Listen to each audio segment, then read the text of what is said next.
परिस्थिती MSBची अशी आहे की इव्हन एक बजेटला ट्रान्सफरही फेल झाला, तर त्यासाठी आम्हाला पैसे लागतात. बरोबर, मेंटेनन्ससाठी पैसे नाही. कंपनी माझं सिडको सब्सिडीचा विचार केला तर सिडकोसाठी कामगार असते, बरं आज त्या ठिकाणी 18 कोटी थकवा लोकांनी 1.5 वर्षापासून पैसे बरे सर, तुमचं 1.5 वर्षापासून आमची कंपनी आम्हाला कोणाकडनं तरी वीज विकत आणि तुम्हाला पुरवठा करावा लागतो. समजा लोकांकडनं आम्हाला मिळत नसेल तर आम्ही विकत घेणार कुठे, ही गोष्ट आहे. आणि तरी आमची बिअर करण्याची जेवढी परिस्थिती होती तेवढी बिअर सहन केलं आम्ही सर, म्हणजे की जेवढं आम्ही करू शकतो. पण आता वेळ अशी आहे, आता ह्या गोष्टीला 1.5 ते 2 वर्ष झालेले आहे. आता याच्या पुढे आम्ही सस्टेनच करू शकत नाही.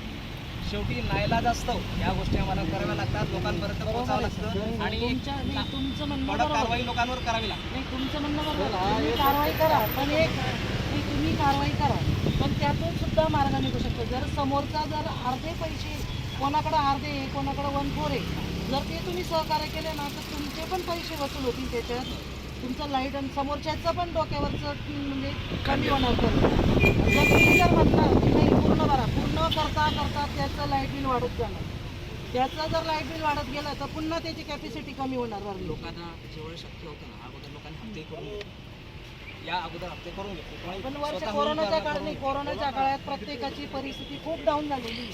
आता त्यातून काहीतरी मार्ग आहे का? कडक कारवाई करण्यापेक्षा काय आहे ना, त्यातून काहीतरी तुम्ही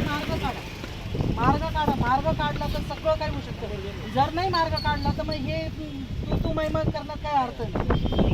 पण याच्यातून काहीतरी तुम्ही सोल्युशन काढावं असं आमची इच्छा आहे.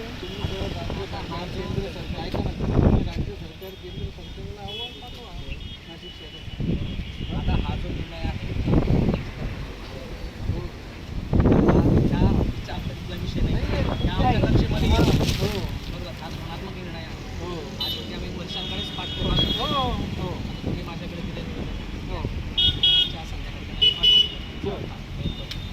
परिस्थिती कॉपी पाठवली आम्ही 14 तारखेची जी आहे ती तुम्हाला आम्ही विकत करून पाठवली. फक्त एवढं सोबत तुम्हाला आम्ही साखळी उपोषण सोडण्यासाठी तुम्हाला आम्ही यांच्या सहकार्याने सर्व गोष्टींना कार्यक्रम